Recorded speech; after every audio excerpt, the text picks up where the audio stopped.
दयालु कृपालु राम सच्चिदानंद के युगल पावन चरणारविंदों में श्रद्धा, प्रीति और भक्ति के साथ कोटि कोटि बार वंदन प्रणाम करते हुए परम श्रद्धालु प्रभुजन भक्तजन श्रद्धा वात्सल्य में शक्ति स्वरूपा भक्ति स्वरूपा मात्र शक्ति परम पवित्र चातुर्मास की पावन सत्संग में विश्राम सागर की पावन कथा में 81,000 समकालिक दृश्यों के प्रति तत्ववेता सुत जी महाराज बाबा रघुनाथ दास जी महाराज अपने शिष्यों के प्रति भगवान बुद्ध भगवान भोलेनाथ सदाशिव भगवती माँ पार्वती के प्रति यमराज महाराज अपने दूतों के प्रति एवं यमराज महाराज जी यति का रूप धारण करके और सुवर्ता के प्रति कर्म सिद्धांत की चर्चा कर रहे हैं। और कल अपनी श्रवण किया कि जो जिस प्रकार का कर्म करता है उसको उस प्रकार का प्रतिफल अगले जन्म में या त्वरित कर्म है तो इसी जन्म। और इस बात को महापुरुषों ने अपनी अनुभववाणी में कहा है कि और युगों में संत दास रामचरण जी महाराज के दादा गुरु जी संत दास जी महाराज उन्होंने अपनी अनुभववाणी में उद्बोधन दिया है कि और युगों में संत दास आगे पीछे हुए और जमाना संतदास आगे पीछे हुए और कलयुग हाथों हाथ है बुरा करो मत कोई। रामचरण जी महाराज के दादा गुरु ने बड़ा सुंदर उद्बोधन दिया है कि और युगों के अंदर तो ऐसा था कि इस जन्म में परिणाम मिला, इस जन्म में कर्म किया, अगले जन्म में परिणाम मिलेगा। लेकिन कलयुग के अंदर तो बोले इस हाथ दे और इस हाथ दे। कलयुग नहीं कलयुग है ये, यहाँ दिन को दे और रात ले, क्या खूब सौदा नकद है, इस हाथ दे इस हाथ दे। इसलिए व्यक्ति को खास करके ध्यान रखना चाहिए कि हमारा कर्म अच्छा, मन से वचन से कर्म से हमारे द्वारा हम किसी के लिए कष्ट का कारण न बनने दें। हमारे लिए कोई कष्ट का कारण बनता ये उसका कर्म है और उसका फल उसको निश्चित मिलना है। लेकिन हम जानबूझ करके और किसी के लिए दुख का कारण न बने। हाँ, सुख का कारण बने बहुत अच्छी बात है, लेकिन हम किसी के लिए जानबूझ करके और दुख का कारण न बने। और जानबूझ करके नहीं, वैसे भी हम किसी के लिए दुख का कारण न बने। तो यहाँ परम सिद्धांत की चर्चा में कल आपने चित्रकेतु की कथा को सुना, जिसको श्रीमद् भागवत में भी एक अध्याय में वो कथा कही गई है। दूसरा प्रसंग आपने सुना जानकी जी का और राम जी का बिछोह क्यों हुआ उस समय के लिए, क्योंकि जानकी जी ने जोड़ा तो पाला था, लेकिन ससुराल आते समय उन्होंने क्या किया, तोते को वहीं छोड़ दिया और तोते को साथ में लिया, बिछोह करवा दिया, जोड़े का बिछोह करवा दिया। और इसलिए महापुरुषों ने कहा कि अगर आप किसी को जोड़ नहीं सकते तो तोड़ने का भी हमारा कोई अधिकार नहीं है।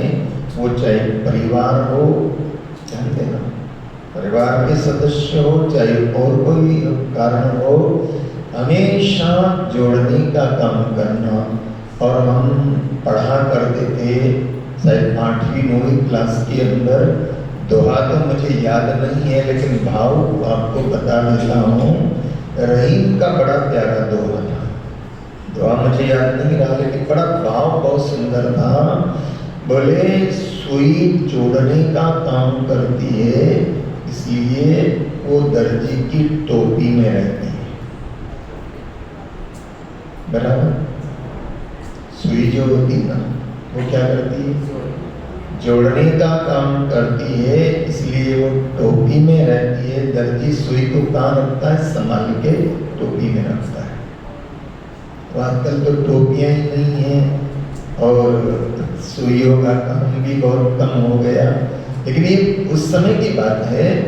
तो बोले सुई जोड़ने का काम करती है, इसलिए दर्जी उसको अपनी टोपी में रखता है, और कैंची काटने का काम करती है, तो वो कई बार पाँव में ठोकर खाती रहती है। कैंची क्या करती है? काटने का काम करती है, यानी जो जुड़ा हुआ है उसको अलग करने की काम करती है। इसलिए ठोकरों में कैंची ठोकरें खाती है, और जोड़ने का काम सुई करती है, इसलिए सर के ऊपर आदर की जाती है। ये सूत्र तो बहुत छोटा है, लेकिन समझने की कोशिश करना कि जो जोड़ने का काम करता है वो माथे का सिरमोड़ होता है, और जो अलग करने का काम करता है, काटने का काम करता है, उसको आखिर में ठोकरें लगा करती है, पाँव में ही उसका स्थान है। तो जोड़ने का काम करना चाहिए, किसी को तोड़ने का काम नहीं। तो जानकी जी के लिए भी बताया कि जानकी जी का और राम जी का वियोग क्यों हुआ, उसके अंदर मूल कारण कर्म सिद्धांत की चर्चा आती, इसलिए उसमें लिखा है कि जानकी जी ने वो तोते के जोड़े का निछोड़ करा दिया था, और इसलिए वो एक तोते की हाय लगी थी कि तुम भी अपने पति से अलग हो जाओगी, अलग रहने का तुम्हारे को भी समय आएगा। आगे बता रहे हैं कि महाराज दशरथ, और महाराज दशरथ को पुत्र वियोग के अंदर मृत्यु प्राप्त हुई। पुत्र वियोग के अंदर मृत्यु प्राप्त हुई। क्यों, क्या कारण था? कि पुत्र तो कईयों के मर जाते हैं, लेकिन पिता मर थोड़ी जाता है। लेकिन महाराज दशरथ की पुत्र के वियोग में मृत्यु प्राप्त हुई। क्यों? क्योंकि श्रवण कुमार को महाराज दशरथ के द्वारा मार दिया गया था। और कथा आती है कि श्रवण कुमार अपने माता पिता की सेवा करता। आज भी अगर कोई बेटा अपने माता पिता का ध्यान रखता है, माता पिता की सेवा करता है, तो उसको उपमा किसकी दी जाती है? श्रवण कुमार जी के। वाह वाह, ये बेटा तो कैसा है? श्रवण कुमार जैसा है। यानी श्रवण कुमार के माता पिता अंधे थे, और माता पिता की इच्छा ये थी कि हमें तीर्थ यात्रा करना है, तीर्थ यात्रा करना है। अब आज की तरह से गाड़ियां मोटे थोड़ी हुआ करती थी, तो श्रवण कुमार ने क्या किया? कावड़ तैयार की। कावड़ जो होती है, और कावड़ तैयार करके एक तरफ माँ को बिठाया और एक तरफ पिता को बिठाया, और श्रवण कुमार लेकर के और चले हैं। ऐसे श्रवण कुमार ने बहुत यात्राएं करवाई, और यात्रा करवाते करवाते ऐसे भूमियों से भी गुजरे, ऐसे स्थानों से भी गुजरे कि कहीं पर श्रवण कुमार का मन भी बदल गया। कथा ऐसी आती है ना कि श्रवण कुमार जो माता पिता की सेवा कर, इसलिए भूमियों का भी बड़ा प्रभाव होता है, ध्यान रखना। जमीन का भी बड़ा प्रभाव होता है। हम ध्यान देना, लोग कहते मकान, अरे मकान जिस भूमि में हम बनाने जा रहे हैं वो भूमि भी कैसी है?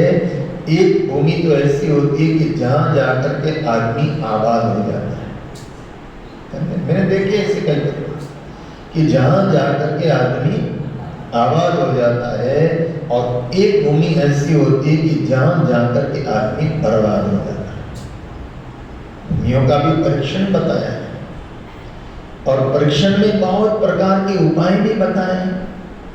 बहुत प्रकार की भूमियों के प्रभाव के उपाय भी बताए गए कि जिस मकान में आप रहने के लिए जा रहे हो या जिस जगह पर आप मकान बनाने के लिए जा रहे हो, ये जमीन कैसी है।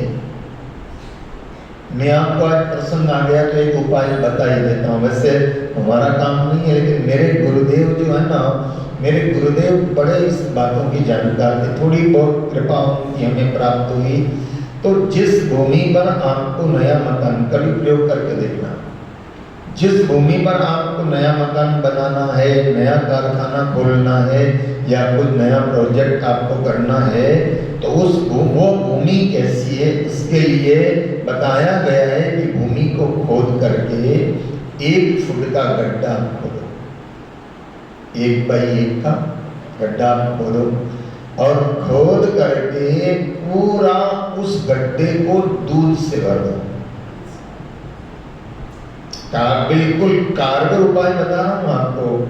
हाँ, उस गड्ढे को क्या करो, 1 बाई 1 का गड्ढा खोद करके और उसको पूरा पूरा दूध से भर दो। अगर वो दूध उसके अंदर आधा घंटा भी टिक जाता है तो समझो कि वो जमीन बहुत अच्छी है।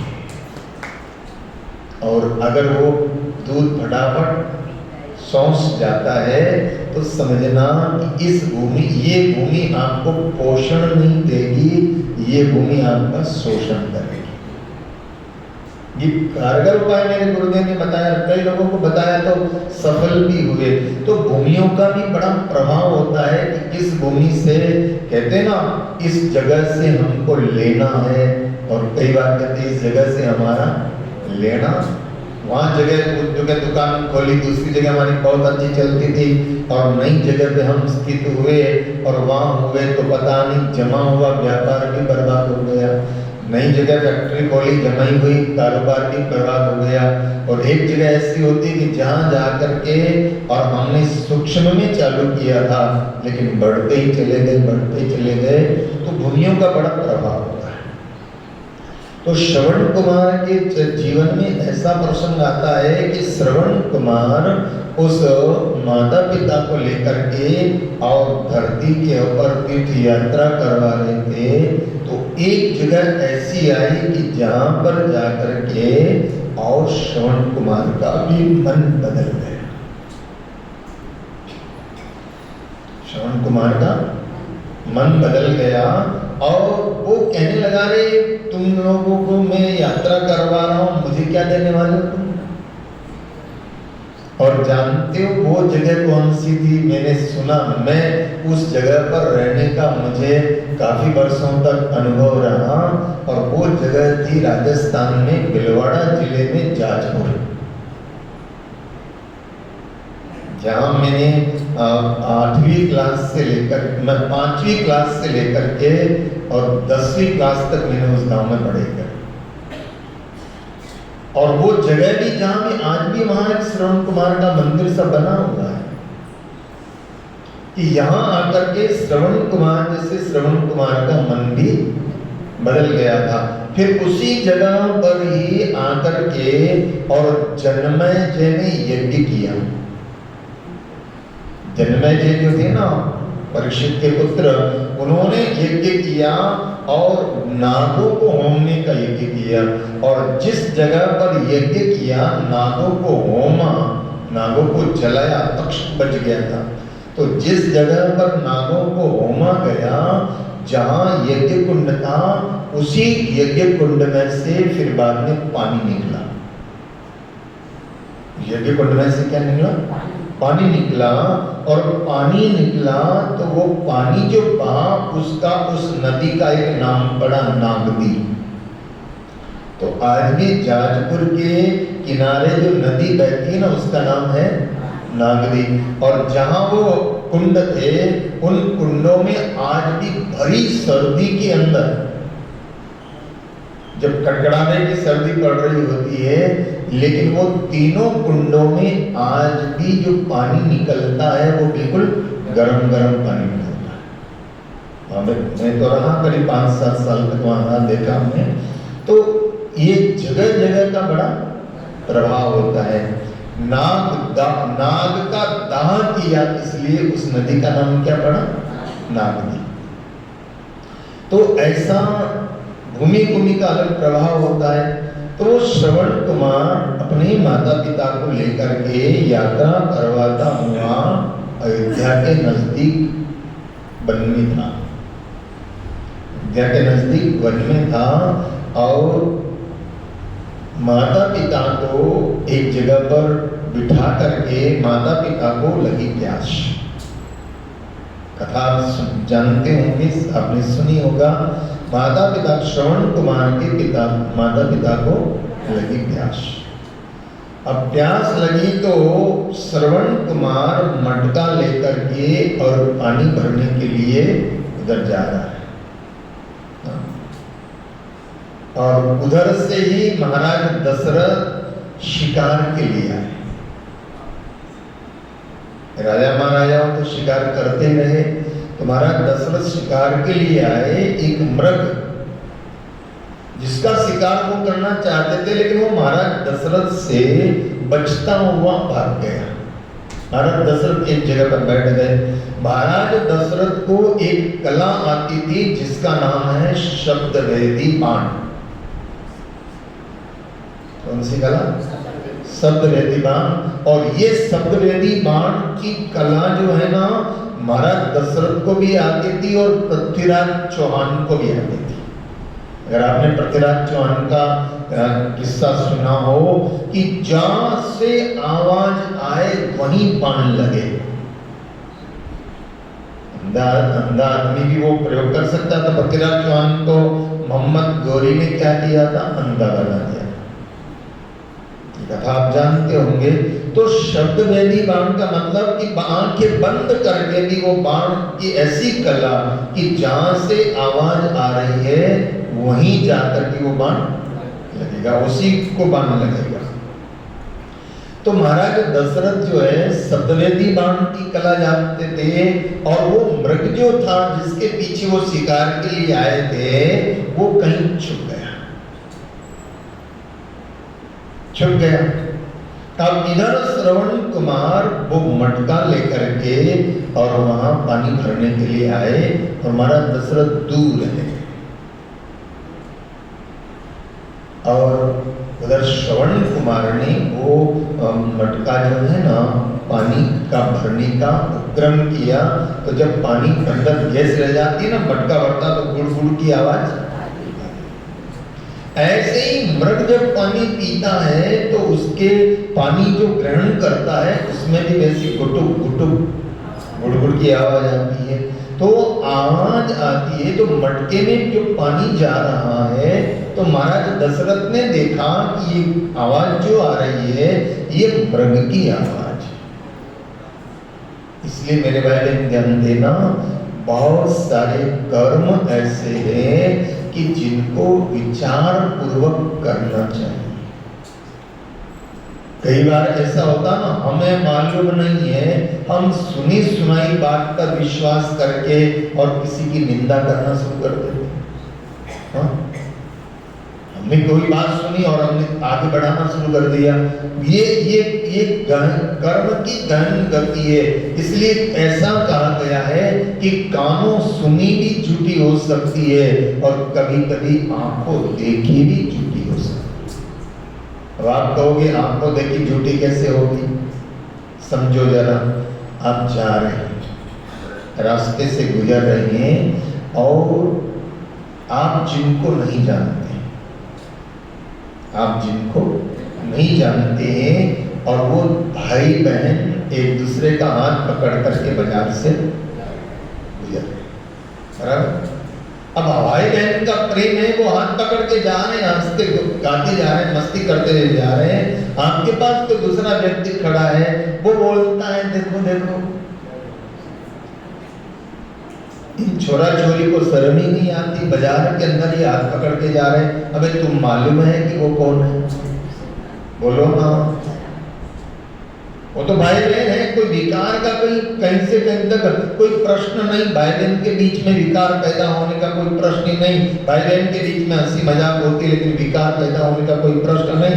लेकिन तुमने सिर्फ बाहर देखा, बोलो ना, बाहर का दृश्य देखा कि वो हंस रहे जा रहे हैं, या एक दूसरे का हाथ खींच रहे हैं, मजाक कर रहे हैं। तुमने क्या समझा? बोलो, तुम जानते नहीं उनको, और तुमने क्या समझा? ये जैसे दूसरे लड़के लड़की कर रहे हैं, ऐसा कर रहे हैं। अब वो भाई बहन है और वहां विकार का कहीं स्थान नहीं है, लेकिन तुम्हारी दृष्टि में विकार है। हमारी दृष्टि में क्या है? विकार है। और हमने बोलना शुरू कर दिया, बताओ आंखों देखी झूठ हुई कि नहीं हुई? बोलो ना। तो कई बार कर्म की गहन गति होती है, और इसलिए कहा गया है गहनो कर्मणो गति। बिना विचारे बिना सोचे कोई भी ऐसा कर्म नहीं करना चाहिए जो हमारे लिए बंधन करता। अब महाराज दशरथ वहां गए हैं, और महाराज दशरथ शिकार के लिए गए, लेकिन सप्तविधि बाण उनको नहीं चलाना चाहिए। लेकिन उन्होंने क्या सोचा कि ये मटका जो भर रहा है ना, तो वो मृग जैसी आवाज, और इसलिए एक भजन बड़ा प्यारा एक टुकड़ी हम गाएंगे कि विधि ना लखिया लेक ललाटे ठोकर खाए खाए खाए। विधि ना लखिया लेक ललाटे ठोकर खाए खाए खाए। सरवन कावड़ लईने फिर तो सरवन कावड़ लईने फिर तो सेवा मात पितानी कर तो सेवा मात पितानी कर तो। सरवन जाए जाए जाए सरवन जाए जाए जाए। विधि ना लखिया लेक ललाटे ठोकर खाए खाए खाए। विधि ना लखिया लेक ललाटे ठोकर खाए खाए खाए। विधि ना लखिया लेक ललाटे ठोकर खाए खाए खाए। दशरथ मृगिया रमवा आवे, दशरथ मृगिया रमवा आवे। पानी भरवा सरवण जाए, पानी भरवा सरवण जाए। डगलो भरता मृग नाचेवा, शब्दो थाय थाय थाय। डगलो भरता मृग नाचेवा, शब्दो थाय थाय थाय।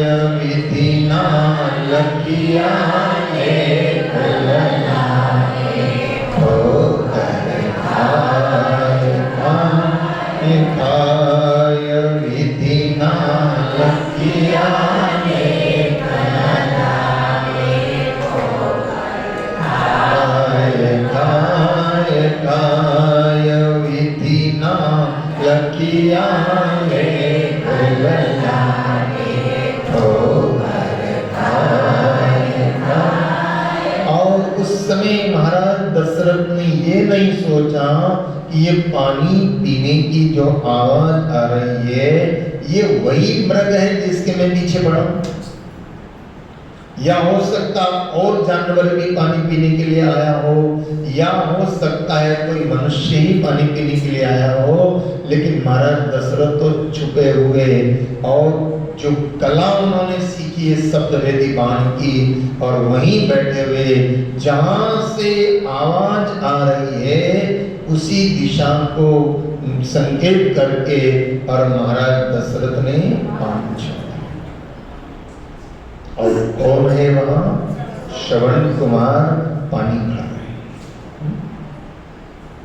और वो बाण सीधा जा करके और श्रवण कुमार की छाती को भेद देता है। और वो श्रवण कुमार की छाती में बाण लगा, श्रवण कुमार वहां गिर पड़ा, हाथ से मटका भी गिर पड़ा। महाराज दशरथ तो बड़े खुश हो रहे हैं कि हाँ मेरा शिकार हो गया, मैंने शिकार जिसको मारना चाहा वो मर गया। और महाराज दशरथ आकर के वहां देखते हैं तो कौन पड़ा है? श्रवण कुमार पड़ा है, रो रहा है, आंखों में अश्रु है, और कहा महाराज आपने ये क्या कर दिया मुझको, ये बाण मुझे मार दिया, आपके बाण से मैं मर गया। महाराज दशरथ को बड़ा पश्चाताप होने लगा, अरे राम मैं तो मृग समझ करके और शब्द वेदी बाण मैंने चलाया था, लेकिन ये तो इसकी मृत्यु हो जाएगी, ये बाण इसको लगा है। श्रवण कुमार ने कहा महाराज मेरी तो मृत्यु हो जाएगी, लेकिन महाराज मेरे माता पिता वहां प्यासे, मेरे माता पिता वहां प्यासे हैं और प्यास के मारे वो तड़फ रहे हैं, और आप जाओ महाराज उनको पानी पिला दो। और मेरे पिता माता पिता को पानी पिलाना, वो अंधे हैं, पानी लेने के लिए मैं आया था, मैं कोई आपका अपराधी भी नहीं, मैंने कोई आपका अपराध भी नहीं किया है, लेकिन अब आप मुझे कुछ करना ही चाहते हो तो आप मेरे अंधे माता पिता को पानी पिला देना। और महाराज दशरथ कथा कहती है कि महाराज दशरथ वो पानी का मटका लेकर के और वहां पहुंचे हैं, और अंधे माता पिता ने देखा कि कोई आ रहा है, लेकिन भगवान ने जो अंध होते हैं ना उनके अंदर कुछ खासियतें दी है कि बहुत सारे अंधे व्यक्ति ऐसे होते हैं कि आपकी पाँव की आवाज से पहचान जाते हैं कि कौन है, मैंने देखा।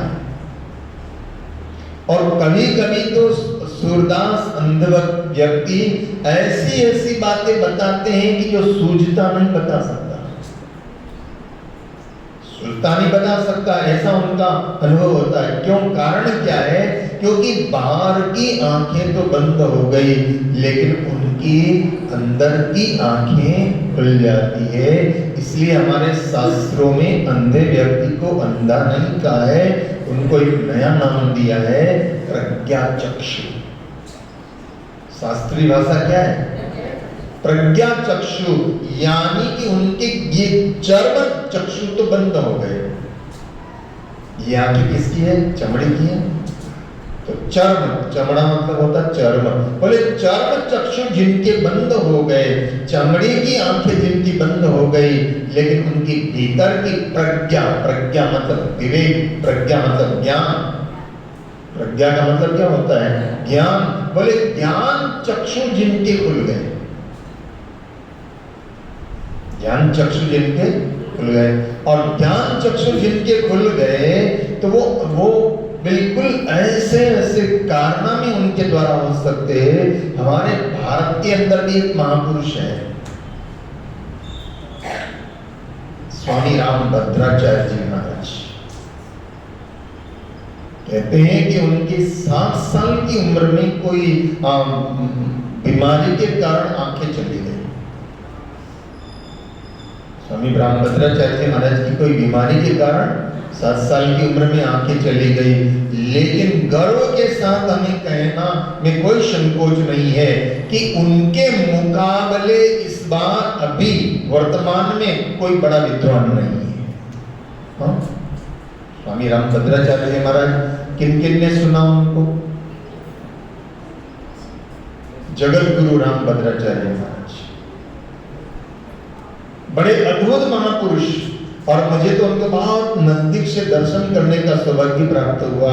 हमारे आचार्य श्री राम किशोर जी महाराज के साथ में उनकी बड़ी गहन मित्रता। इंदौर गीता भवन में कई बार उनका दर्शन करने का सौभाग्य भी प्राप्त हुआ और चित्रकूट में भी उनका दर्शन करने का मुझे सौभाग्य प्राप्त हुआ। और अभी आप देखो उन राम भद्राचार्य जी महाराज ने ऐसे ऐसे अद्भुत कार्य किए कि चित्रकूट के अंदर एक यूनिवर्सिटी बनाई। जगतगुरु राम भद्राचार्य विकलांग यूनिवर्सिटी, विकलांगों के लिए एक यूनिवर्सिटी उन्होंने खड़ी कर दी। इतने अद्भुत कार्य किए और शास्त्र का तो इतना ज्ञान, क्या रामायण, क्या गीता, क्या भागवत, क्या दूसरे सदग्रंथ, जहां से श्लोक उच्चारण करो स्वामी जी बड़े विद्वान, बड़े अद्भुत।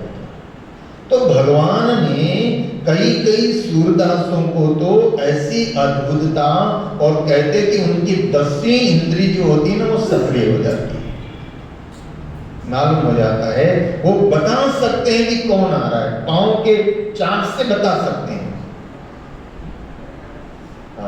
और हमारे संप्रदाय के अंदर भी एक संत थे, अभी तो शरीर छोड़ दिया उन्होंने, हमारे संप्रदाय में उनको तो थोड़ा थोड़ा दिखता था, लेकिन हमारे संप्रदाय में भी बड़े अद्भुत संत थे, जोधपुर के संत, और हमें तो उन्होंने बहुत कुछ सिखाया। मैं छोटा था तब तो ये रामचंद्र जी महाराज की वाणी के गुरु महिमा, नाम प्रताप, शब्द प्रकाश, गरुड़ चिंतामणि, ये हमारे उनके साथ में एक दो चातुर्मास रहने का मुझे सौभाग्य मिला, तो वो उन्होंने मुझे सिखाया। हमारे वो करुणाराम जी महाराज जोधपुर के संत थे, तो उनको भी पूरी रामचरितमानस कंठस्थ। तुलसीदास जी की महाराज के रामचरितमानस कितना बड़ा ग्रंथ है, लेकिन वो पूरा उनको कंठस्थ। तो भगवान ये 10वीं इंद्री उनकी जागृत कर देता है। तो भगवान ने कुछ छीना, मान लो कुछ चली गई, लेकिन उसके पीछे भी उनको बहुत कुछ उपलब्ध हो जाता है। अब वो उपलब्धि का कोई सदुपयोग कर ले तो कहना ही क्या। तो महाराज दशरथ जो है वो पानी का मटका लेकर के और वो अंधे माता पिता के पास पहुंचे, पदचाप से मालूम पड़ गया ये श्रवण कुमार के पदचाप की आवाज। कौन आ गया? बेटा आना था, बेटा पानी के लेने के लिए गया, वो आना था, ये कौन आए? और महाराज दशरथ वहां पहुंचे तो अंधे माता पिता ने पूछा कि कौन है आप? बोले आप पहले पानी पी लीजिए। महाराज दशरथ क्या बोले? पहले आप पानी पी लीजिए, पानी लेकर के आया हूं। अरे बोले पानी तुम्हारे हाथ से क्यों पिएंगे? हाँ, हमारा बेटा गया है, जिस बेटे ने हमारे को इतनी तीर्थ यात्रा करवाई है वो बेटा गया है, और वो बेटा हमारे लिए पानी लेकर के आएगा, हम तुम्हारे हाथ से क्यों पानी पिएंगे? उन्होंने कहा नहीं, आप पानी पी लीजिए पहले। अरे बोले तुम अपना परिचय तो दो, तुम हो कौन? श्रवण कुमार के माता पिता ने पूछा कि तुम अपना परिचय दो, तुम हो कौन? बोले मैं अयोध्या का राजा। कौन? महाराज दशरथ। और ये आपको पानी पिलाने के लिए मैं आया हूं, आप पानी पी लो। लेकिन अंधे माँ बाप ने कहा हम तुम्हारे हाथ से तुम भले महाराज हो, लेकिन हम पानी नहीं पिएंगे तो नहीं पिएंगे। पहले ये बताओ कि हमारे पुत्र ने वो क्यों नहीं आया पानी पिलाने के लिए?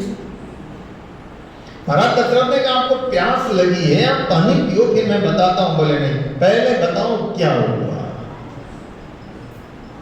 और महाराज दशरथ ने सारी घटना बता दी कि मेरे हाथों से आपका पुत्र की मृत्यु हो गई है, शब्दवेदी बाण मैंने चलाया और आपके पुत्र की मेरे हाथों से मृत्यु हो गई है। तो उस समय वो श्रवण कुमार के अंधे माता पिता ने कहा, ओ महाराज राजा हो तुम, और राजा को तो विवेक कितना होना चाहिए। रामचंद्र जी महाराज के प्रपौत्र शिष्य हुए संग्रामदास जी महाराज, उन्होंने कहा जो राजगद्दी पर बैठता है और वो या मुखिया पद पर बैठता है उसको कैसा होना चाहिए। ध्यान देना, आप चाहे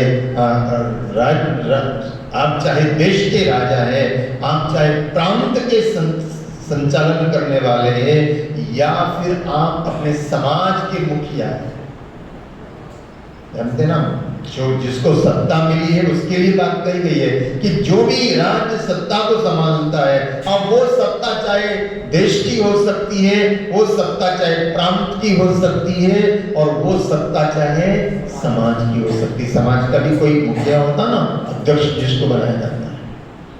और मैं तो कहूँ समाज की बात भी छोड़िए, राज्य की बात भी छोड़िए, देश की बात भी छोड़िए, मैं तो कहता हूँ घर का मुखिया, भी घर का मुखिया भी घर का राजा ही है ना। अरे बोलो ना। हाँ, और सासुओं ध्यान देना जरा, देवताओं भी ध्यान देना जरा। घर का मुखिया वो भी सत्ता में, उसको कैसा होना चाहिए? बोले अपने अधीनस्थ जितने भी लोग हों,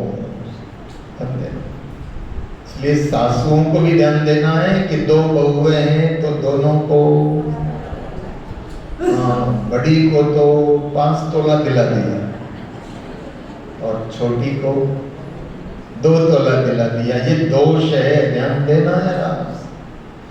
और मैं कहूँगा बहुओं को भी कहूँगा कि बड़ी अगर सेवा करती है तो तुम भी सेवा करो। मैं दोनों के लिए कहूँगा, मेरा कोई भेदभाव नहीं है। लेकिन घर का मुखिया, घर का संचालन करने वाला, देश का संचालन करने वाला, उसको अपनी प्रजा का कैसे ध्यान रखना चाहिए कि राजा, ध्यान देना, जिस राजा के राज्य में प्रजा अगर दुखी होती है तो वो राजा नर्क का अधिकारी होता है। रामचरितमानस कहती है, जहां सुराज में प्रजा दुखारी, जिस राजा के राज्य में प्रजा दुखी रहती है, ऐसे ही जिस समाज के मुखिया के शासन में समाज के लोग त्रसित रहते हैं, और जैसे ही घर के मुखिया के परिवार में मुखिया के डर से घर के लोग बेमतलब डरते रहते हैं, समझना उसका मुखिया होने का कोई औचित्य। कैसा चाहिए? रामचरितमानस कहती है, मुखिया मुख सो चाहिए। मुखिया कैसा चाहिए? मुख जैसा चाहिए, क्योंकि मुख खाने का काम करता है, लेकिन वो जो अंदर जाता है, चबाता मुख है। बोलो ना, प्रवेश कहां से होता है? मुख से, और दांत चबाते हैं, लेकिन वो जो अंदर भोजन जाता है, वो उस भोजन का असर पूरे शरीर में होता ना। हाथ भी ताकतवर बनते हैं, मस्तिष्क भी ताकतवर बनता है, पांव भी ताकतवर बनता है, लेकिन वो किस पर निर्भर है? बोलो ना, मुख पर निर्भर होता है। तो मुखिया मुखसो चाहिए। मुखिया कैसा होना चाहिए? मुख जैसा होना चाहिए कि सबका पोषण कर सके। तो अंधे माँ बाप ने कहा, राजन तुम तो राजा थे, बिना विचारे तुमने ये शब्द दे दी बाण चला करके, और हमारे पुत्र को तुमने मृत्यु दे दी है। जाओ। अंधा मात पिता कर बरता, अंधा मात पिता कर बरता, दीदा श्राप जो मरता मरता, दीदा श्राप जो मरता मरता, मर जो पितृ वियोगे, राजा मृत्यु थाय थाय थाय, मर जो पुत्र वियोगे, राजा मृत्यु थाय थाय थाय, विधि ना लखिया एक लखा एक ठोकर खाय खाय खाय, विधि ना लखिया एक लखा एक ठोकर खाय खाय खाय, विधि ना लखिया एक लखा एक ठोकर खाय खाय खाय, विधि ना लखिया एक लखा एक ठोकर खाय खाय। ओ अंधे माता पिता, श्रवण के माता पिता ने महाराज दशरथ को श्राप दिया, ओ महाराज दशरथ, जैसे आज हम अपने पुत्र वियोग के अंदर मृत्यु को प्राप्त हो रहे हैं। आज पानी देने वाला हमारा पुत्र नहीं रहा, हमें पानी भी नहीं पीना है, लेकिन हम आज पुत्र वियोग के अंदर मृत्यु को प्राप्त हो रहे हैं। ऐसे है महाराज, तुम्हारी मृत्यु भी पुत्र वियोग में होगी। महाराज दशरथ हंसने लगे, मेरे तो 3 रानियां हैं और एक भी पुत्र आई नहीं, मैं कहां पुत्र वियोग में मरूंगा। कथा बड़ी जा रही है। महाराज दशरथ हंसने लगे कि मेरे पुत्र ही नहीं है और मेरे लिए तो रावण ने वरदान मांग रखा है। ये भी एक अद्भुत कथा है। रावण ने वरदान मांग रखा था कि दशरथ के अंश से कोई पुत्र की प्राप्ति होवे, क्योंकि रावण को श्राप लगा हुआ था कि रघुवंशियों के द्वारा तुम्हारी मृत्यु होगी। तो ब्रह्मा को खुश करके और रावण ने वरदान मांग रखा था कि दशरथ के यहाँ कोई पुत्र होवे ही नहीं। महाराज दशरथ ने सोचा, ये अंधे माता पिता और मुझे दुखी होने के श्राप दे रहे हैं कि पुत्र योग में मृत्यु होगी, मेरे तो कोई पुत्र है ही नहीं। और वो अंधे माता पिता कलबलते हाई लगी। उन्होंने कहा, जैसे हम पुत्र योग में मर रहे हैं, हे महाराज दशरथ, तुम्हारी मृत्यु भी पुत्र वियोग में होगी। और वो अंधे माता पिता ने अपने प्राणों को प्यासा मरते हुए प्राण त्याग दिए। इस समय गुजरता चला गया और वो बात आई गई होगी। कई बार हम भी कई घटनाएं घटती है, समय गुजर जाता है, घटनाओं को भूल जाते हैं। बाद में फिर महाराज दशरथ को जो है एक नहीं 4 पुत्र हुए, वो ऋषि श्रृंगी की कृपा से, क्योंकि दशरथ के अंश से तो होना नहीं था, तो श्रृंगी ऋषि ने यज्ञ करवाया और वो क्षीर के प्रभाव से तीनों रानियों को पुत्र की प्राप्ति हुई, राम लक्ष्मण भरत शत्रुघ्न। और फिर निमित्त बनी कैकेयी वनवास का। याद करो रामायण के उस प्रसंग को, निमित्त बनी कैकेयी वनवास का और राम वनवास चले गए। और महाराज दशरथ को अभी तक आशा थी कि राम जी लौट करके, लेकिन राम जी लौट करके नहीं आए और आने वाले भी नहीं है 14 वर्ष तक। तब आकर के दशरथ महाराज के मंत्री सुमंत ने ये समाचार दिए। इसने समाचार दिए, सुमंत ने समाचार दिए, बोले राम जी तो आए गए और गंगा पार करके चले गए।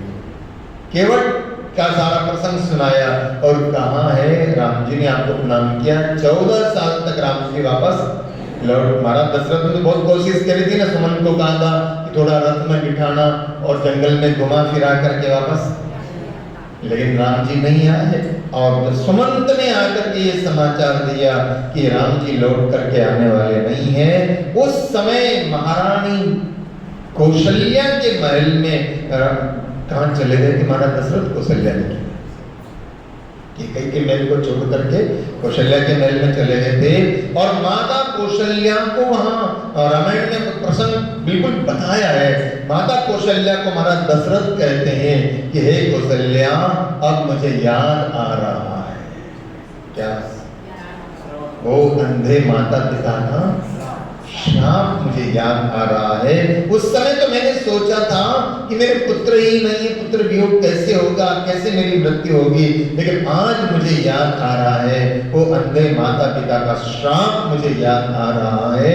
उन्होंने कहा था तुम भी पुत्र वियोग में मरोगे, और इसलिए हे कौशल्या उस समय, और उस समय राम राम कही और राम राम कही राम, तन परिहर रघुवर विरह। रामचरितमानस कहती है तन परिहर रघुवर विरह और राव गए सुरनाम। राम राम राम राम कही राम राम कही राम, तन परिहरि रघुवीर विरह राम गए सुरधाम। और महाराज दशरथ कहते वो समय आ गया कि माता पिता का श्राप श्रवण कुमार की माता पिता का श्राप आज परिणित हो रहा है। तो यहाँ पर सुवर्ता को कौन कह रहे हैं? यमराज महाराज कह रहे हैं कि दशरथ दुख अंदन का दयों और पुत्र शोक तन त्यागत भयों। पुत्र के शोक में उनका मृत्यु हुई। ये कर्म था श्रवण कुमार को मार देने का, जो कर्म बना महाराज दशरथ से। भले ही वो राम जी के पिता थे, लेकिन वो भी कर्म बंधन से छूट। इसलिए व्यक्ति को हमेशा कर्म का अपना ध्यान रखना चाहिए। और भी बहुत सारे पावन प्रसंग आएंगे, उनकी चर्चा कल के सत्संग में करने का प्रयास करेंगे। आज का सत्संग का समय पूर्ण हुआ है, इसलिए अपने बोल को विराम देते हैं। आप सबका मंगल इच्छते हुए आप सबका जीवन प्रभु भक्तिमय हो, आनंदमय हो, ऐसी मंगल कामना करते हैं।